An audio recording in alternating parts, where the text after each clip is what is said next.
Hello everyone, my name is John Mark Ardoton and this is my video presentation. Module 1 Prelim. State was what the title of the module, Life and Works of Carlos Bulusan. 2. What is all about Carlos Bulusan life and works are a testament to the power of storytelling as a tool for change. Through his literary achievements, he not only chronicled the hardship faced by Filipino immigrants, but also inspired a broader conversation about race, identity, and human rights in America. Number 3. What lesson you learn from it? I learned that Carlos Bulusan contributed to literature and his advocacy for social justice remain influential. His life and works encourage readers to reflect on themes on resilience, equality, and the immigrant experience, offering valuable lessons that are still relevant today. To midterm. Number 1. State what was the title of the module Alo's death and its immediate impact. Number 2. What is all about the death of Alo served as a powerful reminder of the interconnectedness of individuals within a community. While the immediate impact were marked by grief and description, they also underscored the resilience and adaptability of the human spirit. Both shared mourning.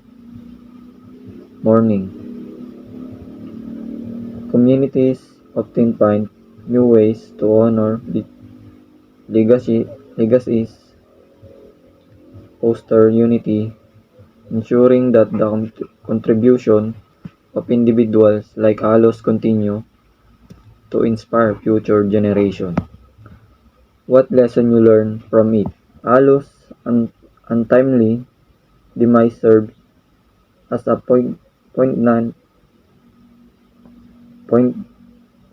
reminder of the fragility of life. It underscores the importance of cherishing every moment and valuing our relationship as life can change in an instant. Of Module 3 Final. State was what the title of the module Freedom from Want. Number 2. What is all about freedom from want?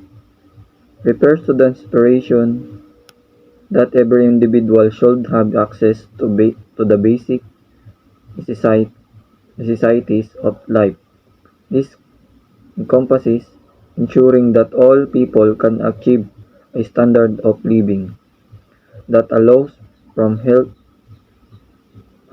for a healthy, dignified existence, free from poverty and deprivation. Number 3. What lesson you learn from it? I learned that we are not really free unless we use what we produce. Number 3. What lesson you learn from it? I learned that we are not really free unless we use what we produce.